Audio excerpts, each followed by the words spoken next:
After 10 years of marriage, my wife said, "You'll never be her real dad, stop pretending." I didn't respond. The next morning, I heard them both laughing, her and my stepdaughter. I just packed my bags, sold the house, and left a note.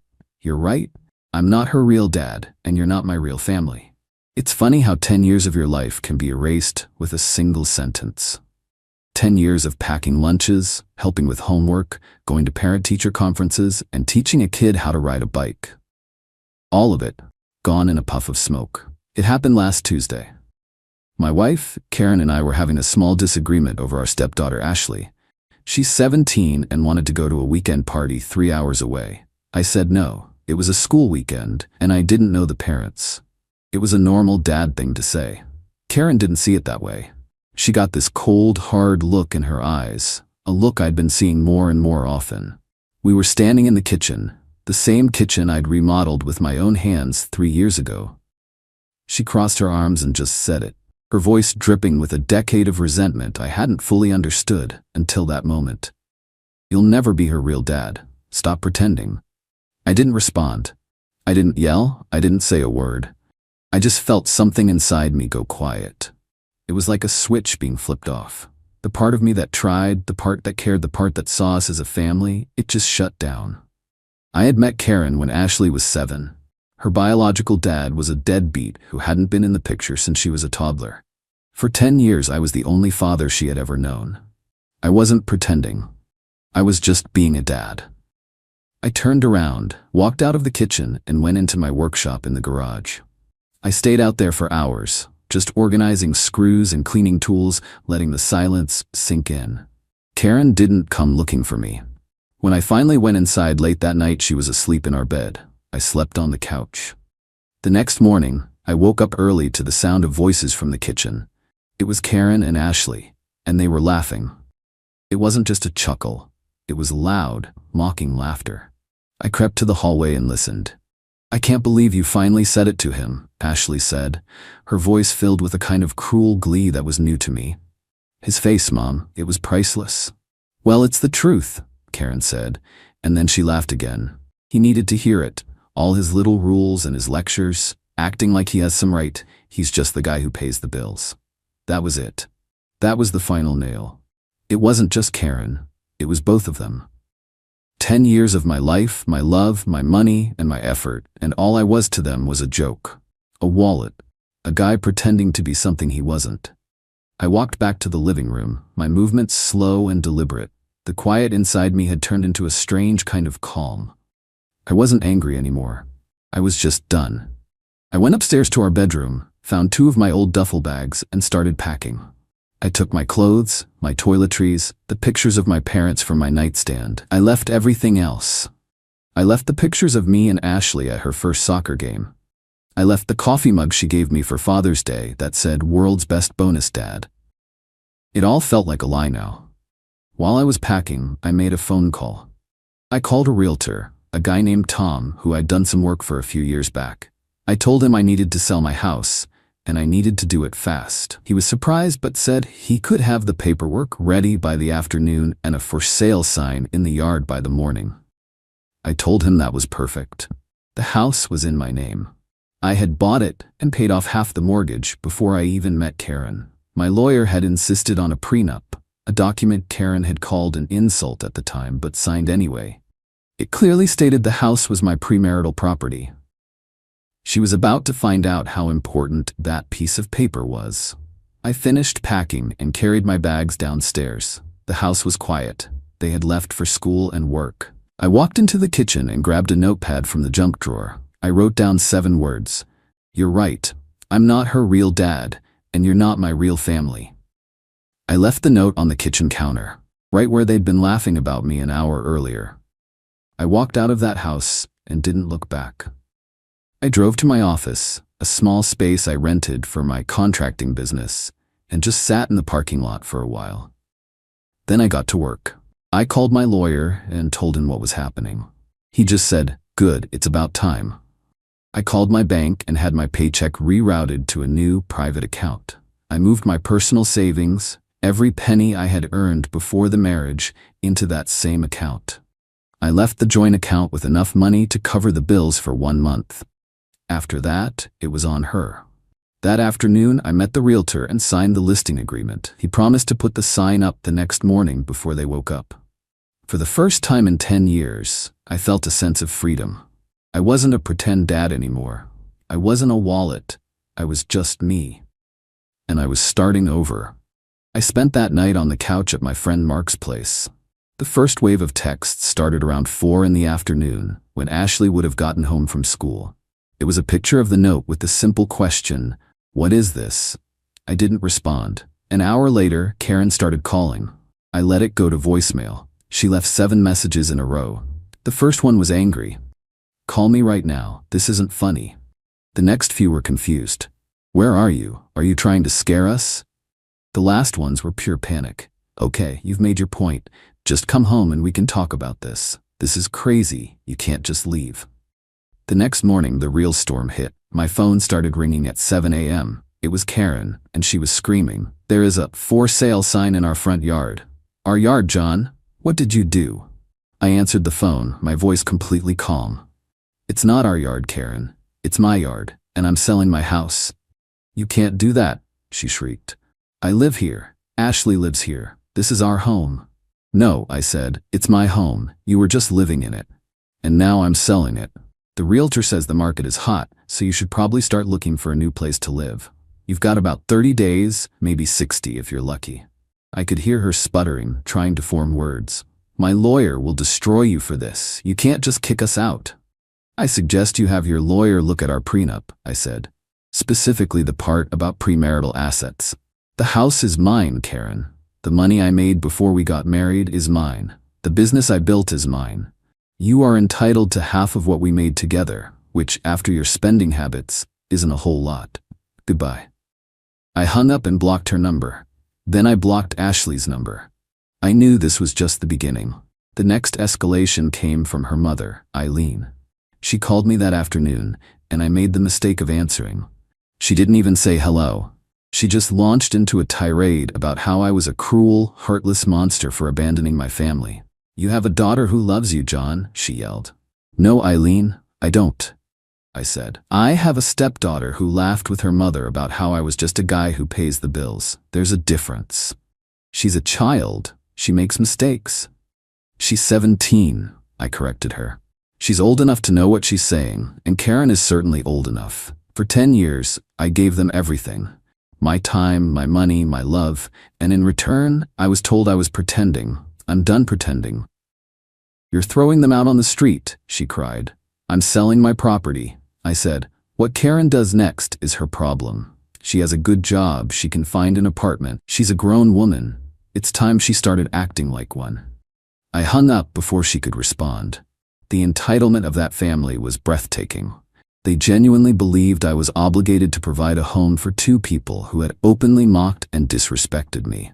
A few days later, I got a formal-looking email. It was from a lawyer. Karen had moved fast. The email was full of legal threats. It demanded I immediately take the house off the market. It demanded I reinstate her access to our joint accounts. It demanded I pay for her legal fees and emotional distress. It was a work of fiction. I forwarded it to my own lawyer, who sent back a response a few hours later. His email was short and to the point. It included a copy of our signed prenup. It included a statement showing that the down payment and years of mortgage payments had come from my premarital accounts. It ended with a simple sentence: "Any further attempts to claim ownership of my client's separate property will be met with a countersuit for frivolous litigation." The legal threats stopped after that. The house got an offer within a week for over the asking price. The market really was hot. The closing was set for 45 days out. The clock was ticking for Karen and Ashley. The next person to reach out was Ashley. She sent me a message on social media. I almost deleted it without reading, but my curiosity got the better of me. It wasn't an apology. It was a list of demands. "Since you're selling the house, you owe me for my college fund," she wrote, "and you need to keep making my car payments. And my phone is on your family plan, so you can't kick me off that." I just stared at the message. After everything that had happened, after she had laughed at me and called me a bill payer, she still thought I owed her something. The nerve of it was almost impressive. I typed back a single response. Ashley, I am not your real dad. I am not responsible for your finances. You should talk to your mother about these things. That's what real families do. She replied with a string of insults, calling me a loser and a fake, saying she never liked me anyway. I didn't respond. I just took a screenshot of the conversation and sent it to Karen with the caption, "You've taught her well." Then I blocked Ashley on every platform. The final few weeks before the closing were a strange kind of quiet. I heard through a mutual friend that Karen was in a panic, trying to find an apartment that she could afford on her own salary. Apparently, she had been looking at places that were way out of her price range, still expecting the lifestyle I had provided. The reality of her new financial situation was hitting her hard. This mutual friend, Sarah, called me a few days before the closing. She sounded awkward. "Hey John, Karen's been calling me, freaking out," Sarah said. "She wanted me to ask you if you'd consider giving her some of the money from the house sale just to help her get on her feet." "Did she tell you why I'm selling the house?" I asked. "She said you two had a fight and you overreacted." I just laughed. "She told me I'm not Ashley's real dad and that I should stop pretending." Then I overheard her and Ashley laughing about how I'm just the guy who pays the bills. So I decided to stop paying the bills. "The prenup is clear, Sarah. The house is mine. She'll get her share of our marital assets and that's it. I'm not a bank." Sarah was quiet for a moment. "Wow, she left that part out. I'm sorry, John. I won't bother you again." The day of the closing, my lawyer handled everything. I signed the papers in his office and the money was wired to my new private account. After my lawyer took his fees, I had him cut a check to Karen for her legal share of the marital assets. It was a respectable amount, enough for a down payment on a small condo or to cover rent for a few years. But it wasn't the lottery ticket she thought she was getting.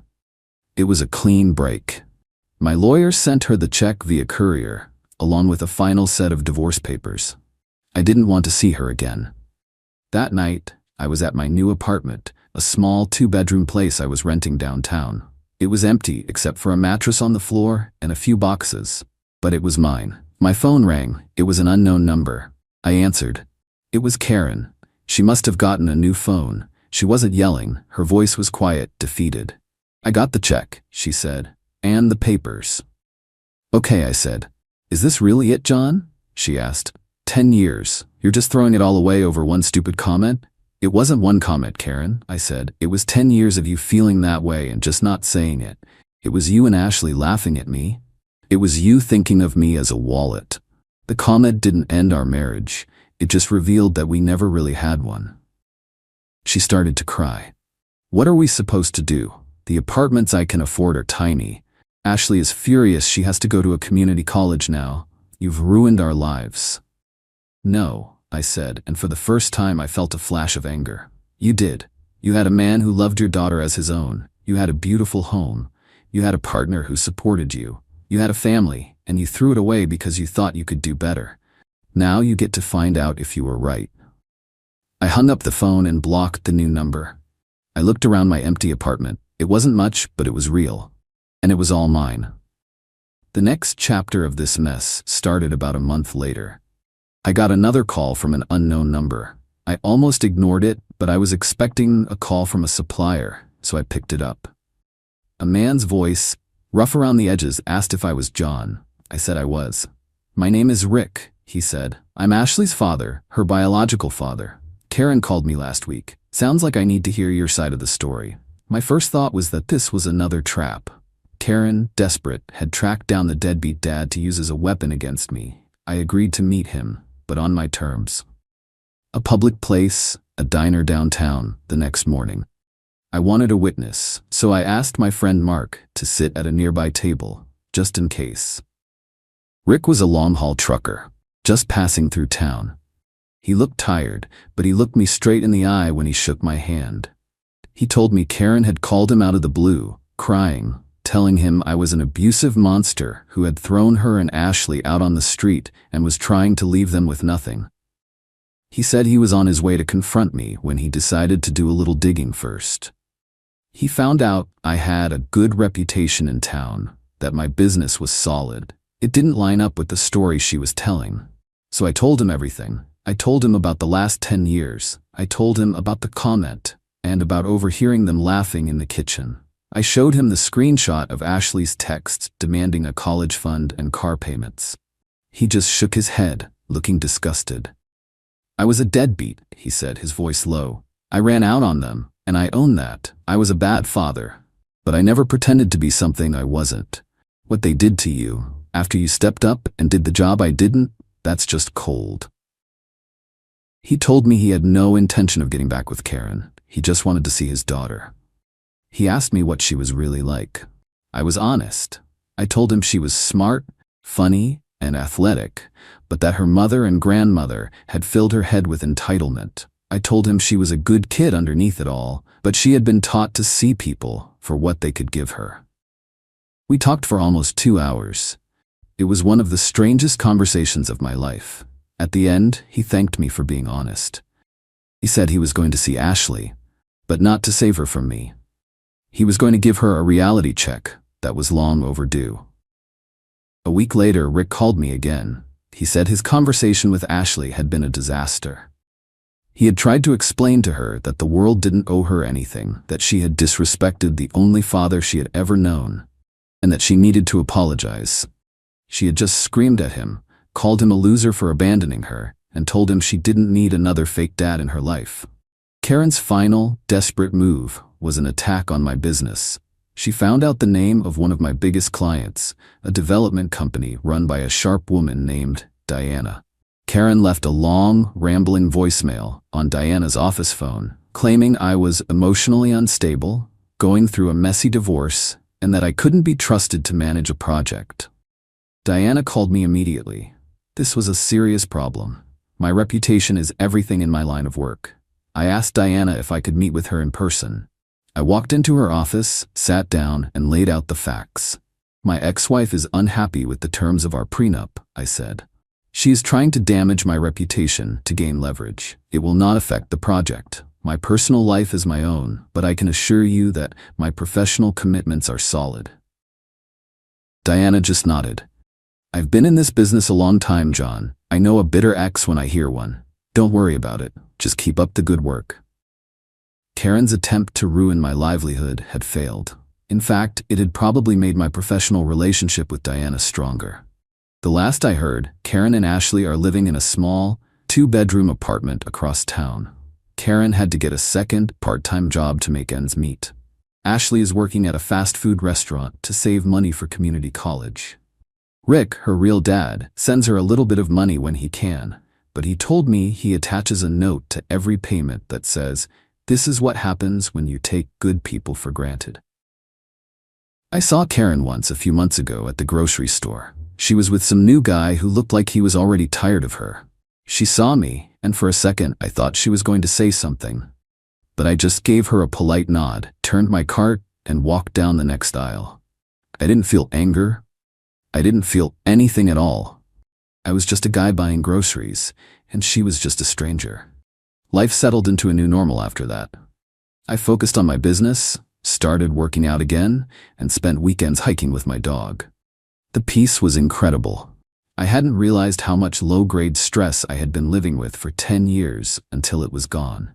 The constant need to manage Karen's moods, to try and connect with a stepdaughter who saw me as an obstacle, the endless judgment from her mother, it was like a background noise I had gotten so used to, I didn't even hear it anymore. Now, all I heard was silence. About 6 months after the divorce was finalized, I got a call at my office. My assistant said there was a man named Dave on the line who needed to speak with me about a personal matter related to Karen. The name didn't register at first, and then it hit me. That was the name of the guy I'd seen her with at the grocery store. My first instinct was to tell my assistant to hang up. I didn't want any more drama, but curiosity won. I told her to put him through. His voice was tense. "John? My name is Dave. I know this is a weird call. I got your business number from a contractor who worked on your old house. I'm the guy. Well, I'm Karen's boyfriend." "Okay," I said, leaning back in my chair. "Look, man, I'm not trying to start anything," he said, his voice dropping. I feel like I'm going crazy, and I have a feeling you're the only person on the planet who would understand. Can I buy you a beer? 5 minutes of your time? That's all I'm asking." There was a desperation in his voice that I recognized. It was the sound of a reasonable man trying to make sense of an unreasonable situation. Against my better judgment, I agreed. We met at a quiet bar on the other side of town later that week. Dave looked exactly like I remembered from the grocery store. Tired. He told me he'd met Karen through a dating app about 4 months after I had left. He said she was charming at first. She told him a sob story about her evil ex-husband who had abandoned her and her daughter, leaving them with nothing after she had dedicated her life to him. Dave, being a decent guy who had been through a divorce himself, felt for her. He said the first few months were good. Then the red flags started popping up. It started with money. She was always complaining about being broke, yet she was constantly buying new clothes, getting her hair done at expensive salons. He started lending her money, first small amounts, then bigger ones. He paid for a new set of tires for her car. He covered her rent for a month when she claimed her hours got cut at work. Then came her family. He said her mother, Eileen, was a nightmare. She was always at their apartment, criticizing him, making passive-aggressive comments about his job, and telling Karen she deserved better. Ashley, he said, treated him like he was invisible unless she wanted something. He'd given her hundreds of dollars for concert tickets, new shoes, and nights out with her friends. "It's like they see me as a walking ATM," he said, shaking his head. "And if I say no, or even hesitate, Karen accuses me of not caring. She says I'm being just like you." I just took a sip of my beer. "Sounds familiar." "The final straw was last week," he continued. "I came home and there was a letter on the table from a credit card company. It was addressed to her, but it was open. I guess she forgot to hide it. She had opened a card in my name as an authorized user without telling me. It was maxed out, almost $10,000 in debt. Clothes, spa days, dinners with her mother. I confronted her, and she didn't even apologize. She said I was overreacting, that she was going to pay it back. But I know she has no way to do that." He looked me straight in the eye. "She told me you were the monster. But listening to her talk, the way she twists things, I realized the story probably wasn't that simple. So I did some digging. I talked to that mutual friend, Sarah. She told me the real story, about the prenup, about what you overheard them saying in the kitchen." I just nodded. I didn't need to add anything. He had found the truth on his own. "So I'm asking you," Dave said, "am I crazy? Or is this just who she is?" "That's who she is," I confirmed. "And that's who her mother taught her to be. And that's who Ashley is becoming. They see men as a resource. When one runs dry, they move on to the next. I'm sorry you got caught in the middle of it." He looked relieved, like a man who had just been told his diagnosis wasn't all in his head. "What did you do?" he asked. "How did you get out?" "I just stopped," I said. "I stopped paying. I stopped pretending. I stopped caring what they thought of me. The second you cut off the money, you'll see their true colors. But you have to be ready for the war that follows. They will try to destroy your reputation. They will call you a monster to anyone who will listen. You just have to be prepared for it." We finished our beers and shook hands. He thanked me again. I told him to be careful. As I walked out of the bar, I felt a strange sense of pity. Not for Karen, but for him. He was at the beginning of a messy, ugly road that I had just finished traveling. That conversation was the real end for me. It confirmed that my decision wasn't an overreaction. It was a survival instinct. Karen hadn't changed, and she never would. She was just looking for a new host. A few months after that, I got a text from a number I didn't recognize. It was from Ashley. It was long, and it wasn't a demand. It was the closest thing to an apology I think she was capable of writing. She told me that Dave had left her mom. He had apparently taken my advice, documented everything, and ended it cleanly. He had even threatened to press charges for the credit card fraud, which made Karen back down immediately. Ashley said that seeing her mom go through the exact same cycle with another man had been an eye-opener. She said that her real dad, Rick, had been talking to her, making her face some hard truths. "I was a brat," she wrote. "You were good to me and I treated you like dirt because my mom and grandma told me I could. I'm sorry. I know it's too late, but I just wanted to say it. I thought about it for a long time before I replied. Part of me wanted to ignore it, but another part of me remembered the 7-year-old girl who had been so excited to show me her report card. I texted back, "I appreciate that, Ashley. I wish you the best." It was all that needed to be said. Life is quiet now. I sold my business last year to a larger company and retired early. I bought a small house on a few acres of land out in the country. My dog is old now, but he loves the space. I fish and I work in my woodshop. I see my friend Mark on the weekends. It's a simple life, but it's real. The drama is gone. Building my own life, on my own terms, was the only project that ever really mattered. I poured a whiskey and enjoyed the silence.